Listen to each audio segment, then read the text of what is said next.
Hi friends, welcome to my YouTube channel. I hope ಎಲ್ಲರೂ ಚೆನ್ನಾಗಿದ್ದಾರೆ ಅಂದ್ಕೊಂಡಿದ್ದೀನಿ. ನಾನು ಚೆನ್ನಾಗಿದ್ದೀನಿ. ಬನ್ನಿ ಫ್ರೆಂಡ್ಸ್, ಇವತ್ತೊಂದು ಗೋರಿಕಾಯಿ ಮತ್ತು ಜವಳಿಕಾಯಿ ಅಂತ ಹೇಳ್ಬೋದು. ಇದೊಂದು ಪಲ್ಯ ಗೊಜ್ಜುನ ಮಾಡಿ ತೋರಿಸ್ತೇನೆ ನೋಡಿ. ನೀರನ್ನ ಕಾಯಲಿಕ್ಕೆ ಇಟ್ಟಿದ್ದೆ. ನಾನು ಇವಾಗ ಚಿಕ್ಕದಾಗಿ ಕಟ್ ಮಾಡ್ಕೊಂಡ್ಬಿಟ್ಟು ಬೇಯಲಿಕ್ಕೆ ಇಡ್ತಾಯಿದ್ದೀನಿ. ಎಳೆದನ್ನ ತೊಗೊಂಡಿದ್ದೀನಿ ಅರ್ಧ kg. ಈ ಥರ ಚಿಕ್ಕದಾಗಿ ಕಟ್ ಮಾಡ್ಕೊಂಡು, ಇಲ್ಲ ಉದ್ದ ಬೇಕಾದರೂ ನೀವು ಕಟ್ ಮಾಡ್ಕೋಬೋದು. ಸೊ ನಾನು ಚಿಕ್ಕದಾಗಿ ಕಟ್ ಮಾಡಿದ್ದೀನಿ. ಇದನ್ನು ಚೆನ್ನಾಗಿ ಒಂದು ಮುಕ್ಕಾಲು ಭಾಗದಷ್ಟು ಬೇಯಬೇಕು. ಆ ಥರ ನೀವು ಬೇಯಿಸ್ಕೊಳ್ಳಿ. ನೋಡಿ, ಇವಾಗ ಕಲರ್ ಚೇಂಜ್ ಆಗಿದೆ. ಸೊ ಇವಾಗ ಆಗಿದೆ. ಇದನ್ನು ಬಸ್ತು ಒಂದು ಕಡೆ ನಾನು ಸೈಡಲ್ಲಿ ಇಟ್ಕೊಳ್ತೀನಿ. ನೆಕ್ಸ್ಟು ಹೇಗೆ ಮಾಡೋದು ಅಂತ ತೋರಿಸ್ತೇನೆ ಬನ್ನಿ. ಒಂದು ಬಾಣಲಿನ ಇಟ್ಕೊಂಡು ಒಂದು 2-3 ಚಮಚ ಎಣ್ಣೆನ ಹಾಕ್ಕೊಳ್ತಾಯಿದ್ದೀನಿ. ಕಮೆಂಟ್ನಲ್ಲಿ ನನಗೆ ಎಣ್ಣೆನ ಕಡಿಮೆ ಯೂಸ್ ಮಾಡಿ ಅಂತ ಹೇಳಿದ್ರು ಒಬ್ಬರು. ಖಂಡಿತ ಒಂದೊಂದಕ್ಕೆ ಎಣ್ಣೆ ಖಂಡಿತ ಅವಶ್ಯಕತೆ ಇರುತ್ತೆ. ನಾನಿವಾಗ ಸ್ವಲ್ಪ ಜೀರಿಗೆ ಮತ್ತು ಸಾಸಿವೆ ಹಾಕ್ಕೊಳ್ತಿದ್ದೀನಿ. ಒಂದು ಕಾಲು ಚಮಚ ಎಣ್ಣೆ ಕಾದ ನಂತರ, ಮತ್ತು ಕಡಲೆಬೇಳೆ 1 ಸ್ಪೂನಷ್ಟು, ಮತ್ತು ಉದ್ದಿನಬೇಳೆ 1 ಸ್ಪೂನು, ಅದೆರಡು ಸ್ವಲ್ಪ ಕೆಂಪಗಾದ ನಂತರ, ಮತ್ತು ಒಂದೆರಡು ಬ್ಯಾಡಗಿ ಮೆಣಸಿನ್ಕಾಯಿನ ತೊಗೊಂಡು ಹಾಕ್ತಾಯಿದ್ದೀನಿ. ಸ್ವಲ್ಪ ಮಿಕ್ಸನ್ನ ಮಾಡ್ಕೊಳ್ಳೋಣ.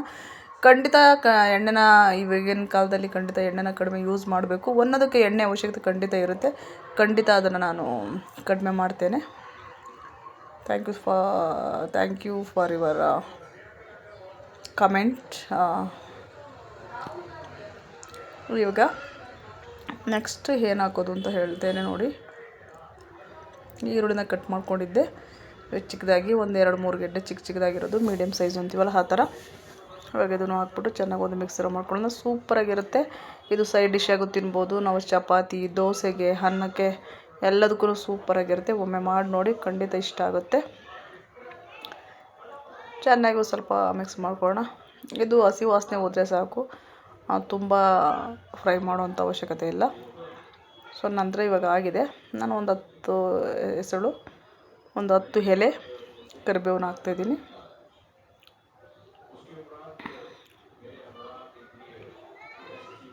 ಚೆನ್ನಾಗಿ ಒಂದು ಮಿಕ್ಸನ್ನ ಮಾಡ್ಕೊಳ್ಳೋಣ. ಕರಿಬೇವು,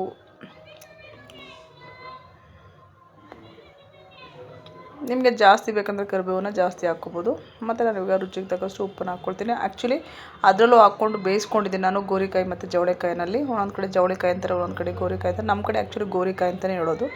ಸೊ ಇವಾಗ ಅದರಲ್ಲೂ ಉಪ್ಪು ಹಾಕಿದೆ. ಇದರಲ್ಲೂ ಸ್ವಲ್ಪ ಪುಡಿ ಉಪ್ಪನ್ನ ನಾನು ಹಾಕ್ಕೊಳ್ತಿದ್ದೀನಿ. ಹಾಕ್ಕೊಂಡು ಚೆನ್ನಾಗಿ ಒಂದು ಮಿಕ್ಸನ್ನ ಮಾಡ್ಕೊಳ್ಳೋಣ. ಇವಾಗ ನಾನು ಬಸ್ತು ಇಟ್ಕೊಂಡಿರೋಂಥ ಗೋರಿಕಾಯಿನ ಮುಕ್ಕಾಲು ಭಾಗ ಬೇಯಿಸ್ಕೊಂಡು ನೋಡಿ, ಈ ಥರ ಕಲರ್ ಆಗುತ್ತದು. ಆ್ಯಕ್ಚುಲಿ ಗ್ರೀನಾಗಿರುತ್ತಲ್ವ, ಬೇಯಿಸಿದ ನಂತರ ಈ ಥರ ಕಲರ್ ಆಗುತ್ತೆ. ಇವಾಗ ನಾನು ಇದನ್ನು ಹಾಕ್ಕೊಂಡು ಚೆನ್ನಾಗಿ ಮಿಕ್ಸ್ ಮಾಡ್ಕೊತೇನೆ. ತುಂಬಾ ಚೆನ್ನಾಗಿರುತ್ತೆ ಫ್ರೆಂಡ್ಸ್. ತುಂಬಾ ಇಷ್ಟಪಟ್ಟು ತಿಂತಾರೆ.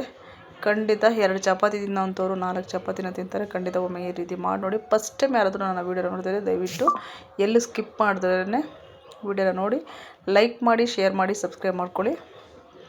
ಇವಾಗ ನಾನು ಕಡಲೆ ಬೀಜನ ಹುರಿದಿಟ್ಕೊಂಡಿದ್ದೆ, ಒಂದು 5-6 ಚಮಚ ಅಂತ ಹೇಳ್ಬೋದು. ಮತ್ತು ಬೆಳ್ಳುಳ್ಳಿ ಒಂದು 10 ಎಸಳು ಬೆಳ್ಳುಳ್ಳಿನ ಸುಲಿದಿಟ್ಕೊಂಡಿದ್ದೆ. ಇವಾಗ ನಾನು ಜಾರ್ನಲ್ಲಿ ಹಾಕ್ಕೊಳ್ತಿದ್ದೀನಿ. ಮತ್ತು ಇದು ಅಚ್ಚ ಖಾರದ ಪುಡಿ 1 ಸ್ಪೂನು. ಇದು ಖಾರ ಮತ್ತು ಕಲ್ಲರ್ ಎರಡೂ ಬರುತ್ತೆ. ಇದು ಗುಂಟೂರು ಮೆಣಸಿನ್ಕಾಯಿ ನಮ್ಮ ಮನೆಯಲ್ಲೇ ಯೂಸ್ ಮಾಡಿರೋವಂಥದ್ದು. ಸ್ವಲ್ಪ ಗರಂ ಮಸಾಲ, ಬಟ್ ಖಾರ ಕಲ್ಲರ್ಗೆ ಎರಡಕ್ಕೂ ಚೆನ್ನಾಗಿರುತ್ತೆ ಅಂತ ನಾನು ಅದನ್ನು ಹಾಕ್ತೀನಿ. ಸ್ವಲ್ಪ ಅರಿಶಿನ ಪುಡಿ ಒಂದು 1/4 ಚಮಚದಷ್ಟು. ಜಾಸ್ತಿ ಟರ್ಮರಿಕ್ ಪೌಡರ್ನ ಹಾಕಿದ್ರೆ ಏನಾಗುತ್ತೆ ಅಂದರೆ ಕಹಿ ಆಗುತ್ತೆ. ಮತ್ತು ಸ್ವಲ್ಪ ಹಿಂಗನ್ನು ಹಾಕ್ಕೊಳ್ತೀನಿ, ಒಂದು ಚಿಟಿಕೆಯಷ್ಟು ಅಂತಲೇ ಹೇಳ್ಬೋದು. ಬೆಳ್ಳುಳ್ಳಿ ಎಲ್ಲದನ್ನೂ ಹಾಕ್ಬಿಡ್ತಾಯಿದ್ದೀನಿ ನಾನು, ಒಂದು 10-15 ಎಸಳು. ಇದು ಮನೆಯಲ್ಲೇ ಮಾಡಿರೋಂಥ ಸಾಂಬಾರು ಪೌಡರು, ಸ್ವಲ್ಪ ಅದನ್ನು ಹಾಕ್ಕೊಳ್ತಾಯಿದ್ದೀನಿ ನಾನು. ಅದನ್ನು ಹಾಕ್ಕೊಂಬಿಟ್ಟು ಒಂದು ಮಿಕ್ಸಿನಲ್ಲಿ ಒಂದು ಗ್ರೈಂಡ್ನ ಮಾಡಿಕೊಂಡು ಒಂದು ಪೌಡ್ರನ್ನ ಮಾಡ್ಕೊಳ್ಳೋಣ. ಮಾಡಿದ್ದೀನಿ ನೋಡಿ.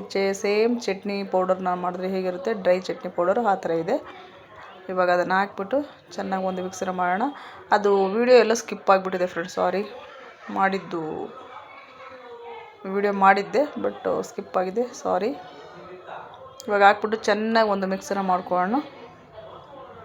ಈ ಥರ ನೀವು ಡ್ರೈ ಆಗಬೇಕಾದ್ರೂ ಮಾಡ್ಬೋದು, ಮತ್ತು ನೀವು ಸ್ವಲ್ಪ ನೀರನ್ನ ಬೇಕಂದ್ರೂ ಹಾಕ್ಬೋದು. ನಾನು ಸ್ವಲ್ಪ ಜಾರು ವಾಶ್ ಮಾಡಿರೋಂಥದ್ದನ್ನು ನೀರನ್ನ ವೇಸ್ಟ್ ಮಾಡೋದು ಬೇಡ ಅಂತ ಸ್ವಲ್ಪ ಹಾಕ್ಕೊಳ್ತಾಯಿದ್ದೀನಿ. ಆಲ್ಮೋಸ್ಟ್ 3/4% ಬೆಂದಿರುತ್ತಲ್ವ, ಸೊ ನೀರಿನ ಅವಶ್ಯಕತೆ ಇರಲ್ಲ. ಬೇಕಂದರೆ ನಿಮಗೆ ಸ್ವಲ್ಪ ಗೊಜ್ಜು ಥರ ಇರಬೇಕು ಅಂದರೆ ನಾನು ಸ್ವಲ್ಪ ಗೊಜ್ಜು ಥರನೇ ಮಾಡ್ತಾಯಿದ್ದೀನಿ ಇವತ್ತು. ಸೊ ಚಪಾತಿಗೆ ಮತ್ತು ಅನ್ನಕ್ಕೆಲ್ಲ ಚೆನ್ನಾಗಿರುತ್ತೆ ಅಂತ. ಇವಾಗ ಲಾಸ್ಟಲ್ಲಿ ನಾನೊಂದು ನಾಟಿ ಟೊಮೊಟೊನ ಕಟ್ ಮಾಡ್ಕೊಂಡಿದ್ದೀನಿ. ನಾಟಿ ಟೊಮೊಟೊನೂ ಹಾಕ್ಕೊಳ್ತೀನಿ. ಇದು ಆಪ್ಷನ್, ಇದು ಬೇಕಂದರೆ ನೀವು ಹಾಕ್ಕೊಳ್ಬೋದು, ಬಟ್ ಟೇಸ್ಟ್ ಚೆನ್ನಾಗಿರುತ್ತೆ. ಅದಕ್ಕೆ ನಾನು ಹಾಕ್ಕೊಳ್ತಿದ್ದೀನಿ ಒಂದು ನಾಟಿ ಟೊಮೊಟೊನ. ನಿಮಗೆ ನಾಟಿ ಟೊಮೊಟೊ ಇಷ್ಟ ಇಲ್ಲ ಅಂದರೆ ನೀವು ಫಾರಮ್ ಟೊಮೊಟೊನ ಹಾಕ್ಕೊಳ್ಬೋದು, ಹೈಬ್ರಿಡ್ ಅಂತ ಹೇಳ್ತೀವಲ್ಲ ಅದನ್ನು ಹಾಕ್ಬಿಟ್ಟು ಚೆನ್ನಾಗಿ ಒಂದು ಮಿಕ್ಸನ್ನ ಮಾಡ್ಕೊಳ್ಳೋಣ. ಸೂಪರಾಗಿರುತ್ತೆ ಬಿಸಿ ಬಿಸಿ ಚಪಾತಿ ಜೊತೆಗೆ. ಮತ್ತು ನಾನು ಸಾಂಬಾರು ಪೌಡ್ರ್ ಸ್ವಲ್ಪ ಖಾರ ಕಡಿಮೆ ಅನ್ನಿಸ್ತು, ಅದಕ್ಕೆ ಮನೇಲೇ ಮಾಡುವಂಥ ಸಾಂಬಾರು ಪೌಡರು ಮತ್ತು ಖಾರದ ಪುಡಿ ಇತ್ತಲ್ವ, ಅದನ್ನು ನಾನು ಹಾಕ್ಕೊಳ್ತಾಯಿದ್ದೀನಿ. ಹಾಕ್ಬಿಟ್ಟು ಇವಾಗ ಒಂದು ಚೆನ್ನಾಗಿ ಒಂದು ಮಿಕ್ಸನ್ನ ಮಾಡ್ಕೊಳ್ಳೋಣ. ಸ್ವಲ್ಪ ನೀರನ್ನು ಹಾಕ್ಕೊಳ್ತಿದ್ದೀನಿ ನಾನು ಚೆನ್ನಾಗಿ, ಯಾಕೆಂದರೆ ಇದು ಹಸಿ ಸಾಂಬಾರು ಪೌಡರ್ನ ಹಾಕ್ಕೊಳ್ಳೋದ್ರಿಂದ ಹಾಗೆ ಇದು ಮಾಡಿದ್ರೆ ಅದು ಹಸಿ ವಾಸನೆ ಇರುತ್ತೆ ಅಂತ. ಸ್ವಲ್ಪ ನೀರನ್ನ ಹಾಕ್ಕೊಂಡು ಚೆನ್ನಾಗಿ ಮಿಕ್ಸನ್ನ ಮಾಡ್ಕೊಳ್ಳೋಣ.